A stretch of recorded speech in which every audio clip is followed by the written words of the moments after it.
God's promise of forgiveness. Nganong kinahanglan nimo i-confess ang imong sala? Tungod kay ang pag-confess sa imong sala according pa sa 1 John 1:9, confess and be clean, be cleansed. Ngano man? Ang Ginoo siya matinumanon ug matarong nga mupasaylo sa atong mga sala.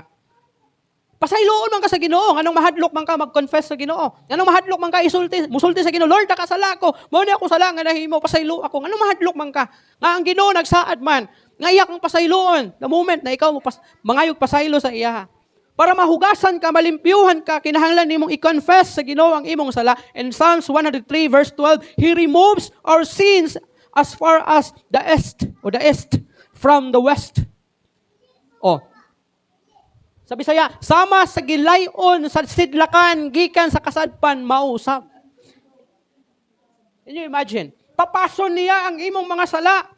Nganong dili man ka maghinulsol, nganong di man nimo pangayuag pasaylo sa Ginoo. Ha? Si Kristo mismo naghagit ka nato.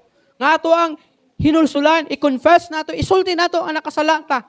At ubangan sa Ginoo because He is faithful and just to forgive our sins. Ha? Matinumanon ug matarong ang Ginoo nga magpasaylo sa ato ang mga sala. Imagine nimo, nakautang ka.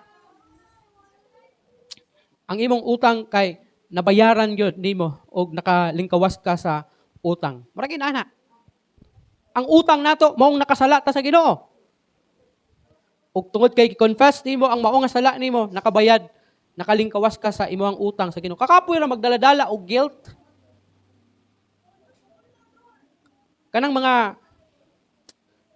kini mga milabay na mga adlaw ug bulan, may mga news nga may nangamatay, may gipatay na bata, babae, laki, nga gipatay. And then, katong kriminal, katong suspect, paryente ra di ay. Igagaw, angkol, nga mipatay sa mao nga pagumangkon o sa mao nga igagaw. Pero, wala siya motug-an. Ang iyang gihimo, during pagpangita, kay nawala, muapil siya og pangita dito. Pero miabot ang adlaw, nga miamin siya, na siya ang naghimo sa krimen. Ano man? Anong mi angkon man sa paglabay sa pila ka adlaw? May usa ka barkada, ay may upat ka barkada, nagdula og basketball. Pag humagdulag basketball, nangaligo sila sa pa. Nalunod ang isang lakabarkada, giitsahan og bula. Unya, wa man makagunit sa bula. Nalumos og namatay. Niuli ang tulo sa balay. Unya, namising tong isang lakabarkada. Nagpinangitaay ang mga paryente og pamilya. Atik-atik, wa gid sila musaba. Pero miabot ang adlaw, miamin sila.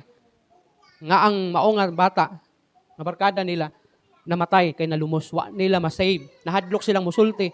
Kay basig mapasangin lang sila nga sila mo'y nagpatay. Oh, ano man? Ano miamin man yung mga tawhana? Nga bisag wala may nagtudlo sa ilaha. Wala may nakakita sa ilahang krimen nagihimo. Labi na itong mga nagpatay. Wala nakakita. Pero nga nung pag-alabay sa pila ka adlaw, musulti man sila. Because dili nila kaya ang guilt nga ilang gibati.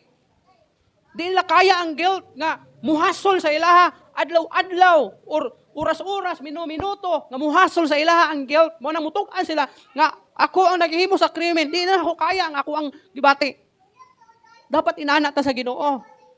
Nga kung tinuod nga naa si Kristo sa imong kinabuhi, dili nimo makaya nga magdaladala sa guilt diha sa imong kasing-kasing nimo, isulti na sa Ginoo para mugaan ang imong gibati. Og remember, ang atuang confession sa Ginoo, pag-confess sa Ginoo sa atong sala, mag-restore siya sa atong fellowship sa Ginoo o mag-restore siya sa atong relationship sa Ginoo. Pero pag magtago ka sa imong guilt o sa imong sala o banga sa Ginoo, it will destroy your fellowship with God and it will destroy your relationship with God.